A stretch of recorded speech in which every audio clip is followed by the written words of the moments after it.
All of these worldly states that we go through and worldly things we encounter and worldly things we are tested with of blessings and wealth, they do not give us meaning. For every worldly thing in this world, everything we experience in this life, they come and they go.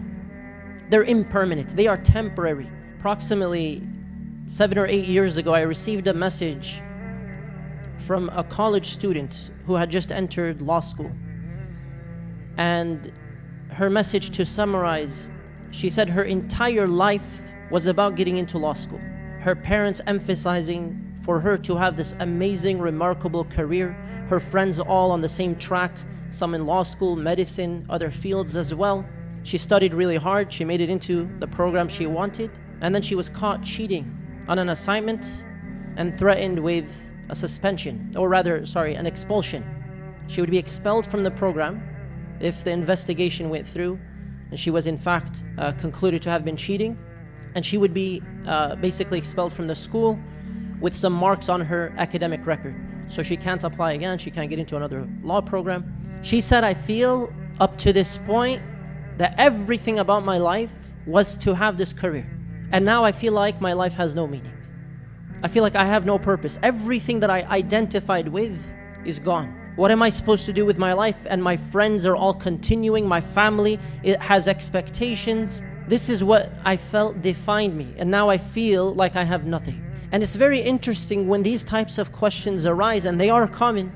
And oftentimes they are not posed, but they are internalized by many people. It's very important for us to always go back to the foundation of what really gives us value and gives us meaning. Your life has meaning, but that meaning should never be attached to a very small, temporary, worldly plan. It should never be attached to a material thing that you identify with having a particular career. Yes, you may have that career in life and you're known for such and such job or such and such specialization. And the reason we emphasize they don't give us meaning is not to take away something that you find fulfilling, but rather to say these temporary things that we have could be a milestone and could be one form of pursuing the greater purpose in life. Could be one way to connect to Allah subhanahu wa ta'ala. That yes, through your job, you want to serve a particular purpose. Through the raising of a child, through your marriage and other things that you may experience, that you want the pleasure of Allah. But when that thing is taken away from you, it does not take away your identity or your value. It does not take away your purpose in life.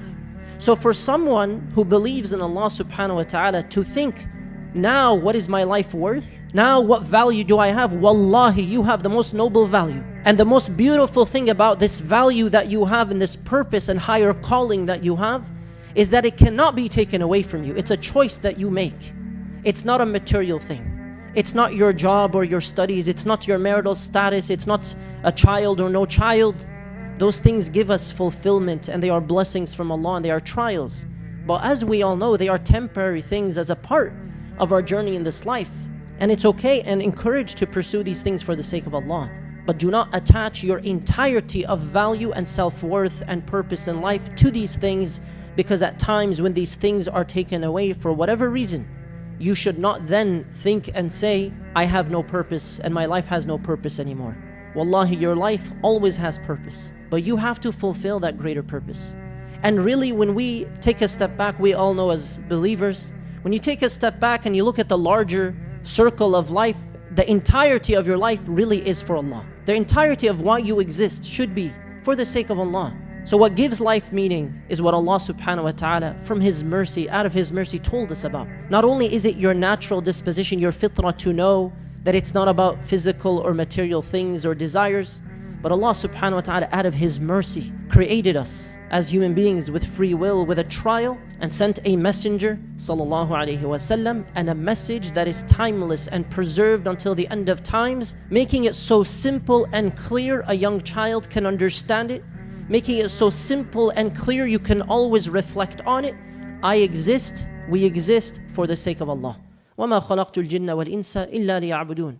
Allah subhanahu wa ta'ala says in the verse we all hear often, and I did not create the jinn and mankind except to worship Allah subhanahu wa ta'ala. الَّذِي خَلَقَ الْمَوْتَ وَالْحَيَاةَ لِيَبْلُوَكُمْ أَيُّكُمْ أَحْسَنُ عَمَلًا. The one who created death and life, He brought you into existence out of nothing in order to test you, to see who's best in their actions. your actions, your ibadah cannot be taken away from you. So your value, your self-worth, your identity, your purpose is so magnificent and remarkable and greater than any worldly thing, but also it cannot be taken away from you. That's a choice we all have to make, to stay connected to Allah subhanahu wa ta'ala. We're here on a mission, and we should reflect on that often. We are here on a mission and we have very limited time. We are here to worship Allah subhanahu wa ta'ala. And our values, our morals come from Allah subhanahu wa ta'ala, so they are factual, they are objective. You automatically have value and purpose no matter what happens in this life, no matter what hardships you go through. But if your heart starts to become attached to something worldly and you become distant from Allah and you no longer are fulfilling the actual purpose that you were created for, and then that material thing is taken away, then you might start to suffer emotionally and mentally and wonder, why am I here? What is my life worth anymore? What will people say? When in reality, none of those things really matter at the end of the day. Yes, we pursue well-being and we ask Allah subhanahu wa ta'ala, as the Prophet ﷺ used to ask, for afiyah, for well-being in this life and in the next life. We ask for goodness, we ask for all that is beneficial, but at the end of the day, your purpose is connected to Allah.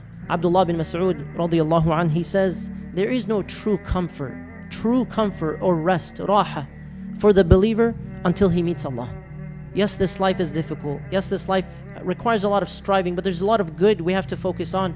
And the difficulty itself should be something we find sweetness through. So always channel your emotions back to Allah subhanahu wa ta'ala.